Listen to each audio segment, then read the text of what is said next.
Weapon Stereotypes, Episode 6, The Heavy, by SoundSmith. So the heavy weapons guy is widely considered to be the face of TF2, since he's featured on the box art, in the promotional material. He's the guy that most people think of when they think TF2. With that in mind, you'd think he'd be one of the most popular characters to play for new players and veterans alike, right? Shockingly, he's really not, which blows my mind. I like Heavy. I genuinely enjoy him, though. Yeah. You serious? Heavy doesn't get all that much love these days, as is evidenced by the ocean of soldier mains, as well as the huge amounts of clueless snipers and spies, but that doesn't mean that the Heavy is free from stereotypes. So before we get started, let's quickly go over that disclaimer thing again. Stereotypes don't mean everyone, there are exceptions to them, so don't go thinking that these videos are a set-in-stone rule on what you should think of players using a certain weapon. That's really dumb. Okay, we ready? All right, let's go. I actually really like how much he shortened it. Like, he's getting a lot of details out of the way very quickly. I very much enjoy it. Wait, episode 7. Are we on episode 7? Is that a typo, or am I having a stroke? No, that says episode 7.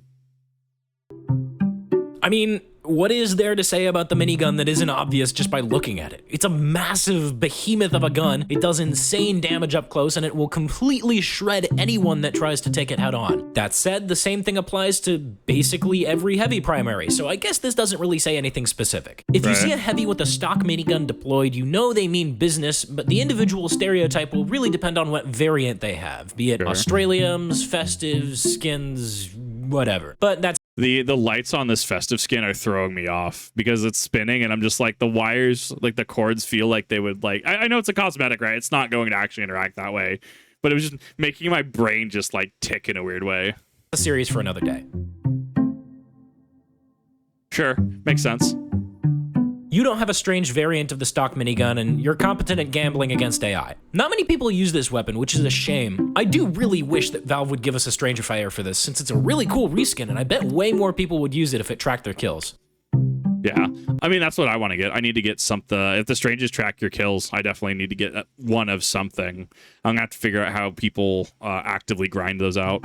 This guy just hates scouts. That's it. I can't say I blame him, really. If there's a fast Boston boy being annoying, then this is the fastest way to shut him down. It's also worth noting that the slowdown effect that this weapon has is affected by distance. It's a lot like damage fall off, but with stun mechanics. So it might not be enough to slow someone to a standstill like it used to do, but it is enough to throw you off just ever so slightly when you're rocket jumping, which is why KJ has taken to using this weapon a lot recently. Yes.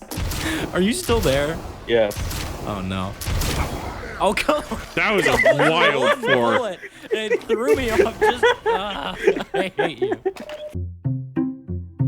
This weapon is a fairly common sight in MVM since it gives a straight damage buff, which is something that you can't spend credits on to upgrade. It's actually an active subject of debate which minigun is best for MVM, but if your medic's keeping you alive, this is amazing for putting out huge amounts of damage. Now in pubs, however, these guys are generally pretty new, and as a result, most Brass Beast heavies are completely clueless. I think I've used Brass Beast a total of 3 times.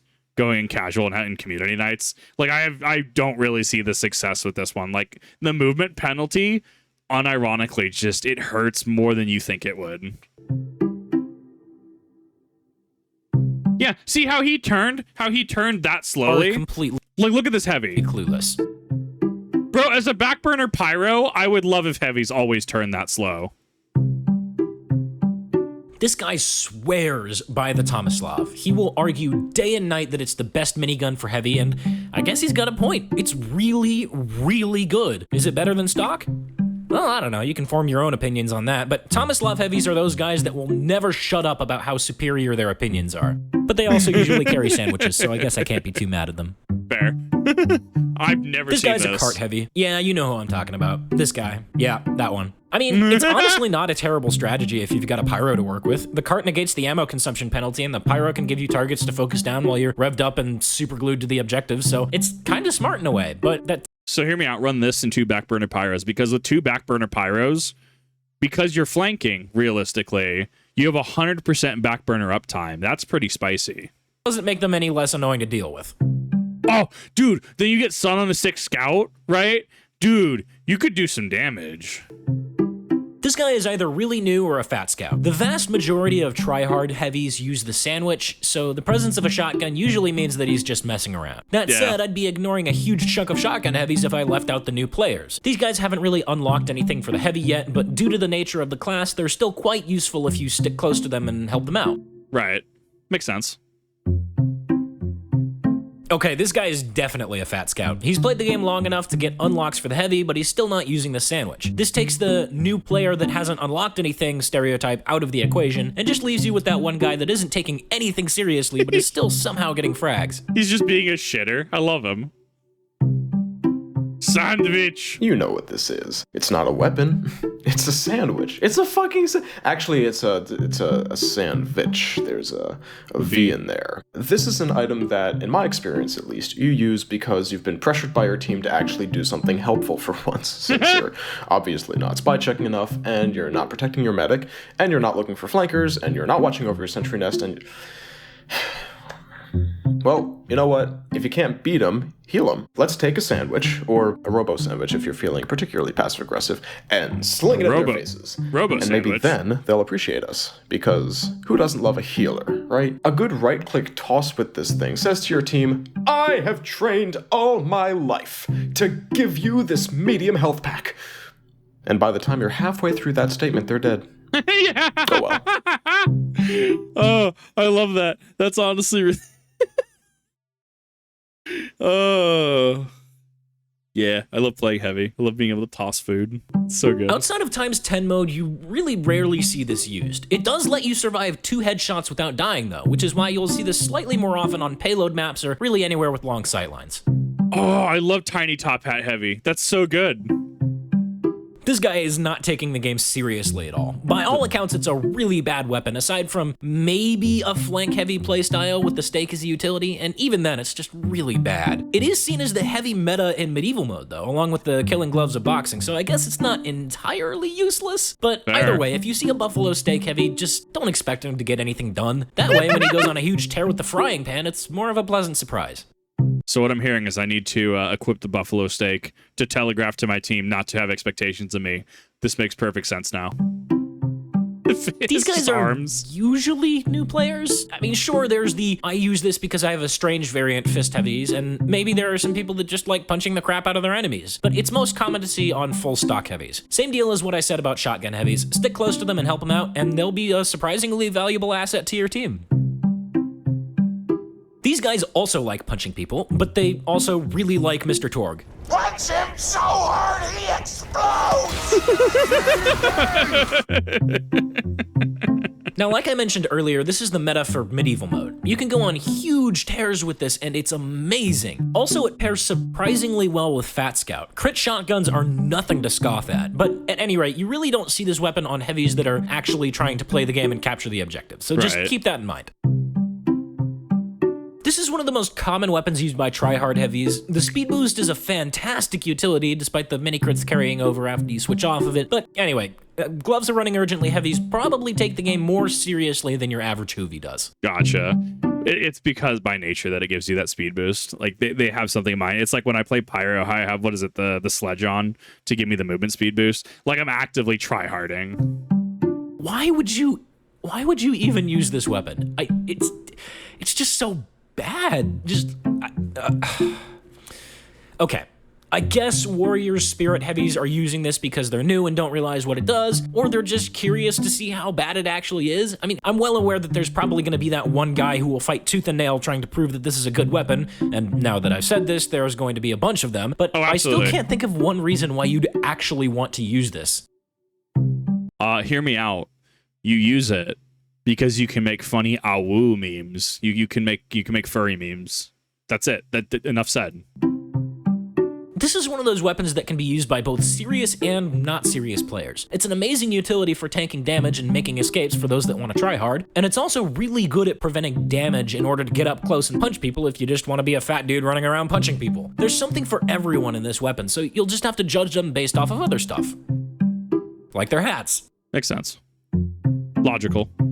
The person using this weapon probably isn't too comfortable with the Heavy's default movement speed, but also thinks that the Groove's downsides are a little bit too much, so they settle for a mediocre alternative. Either that, or they're a JoJo fan.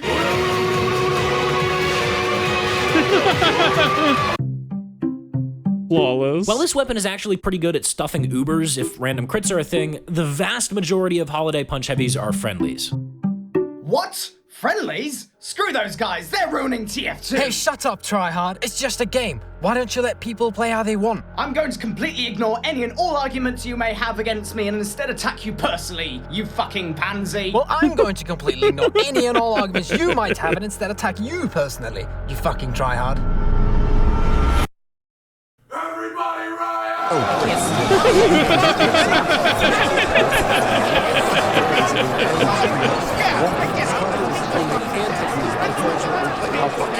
Yeah, okay. I think I'm gonna sit this one out. I'll be back. I thought that was a good touch. I thought that was a good edit. Getting everyone together to have the fight, the brawl. The time lapse.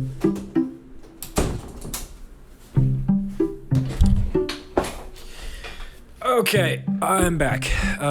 Is it over? Never. All right, cool. Anyway, that's all the weapons for Heavy that weren't already talked about in the multi-class episode. NG is up next, so if you have any suggestions or input that you want me to see, leave a comment or shoot me a tweet or do whatever, I guess. I try to read everything I can and get as big of a sample size as possible, so don't hesitate to chip in. Anyway, that's all I've got, so yeah. Thanks for watching, guys. I'll see you next time.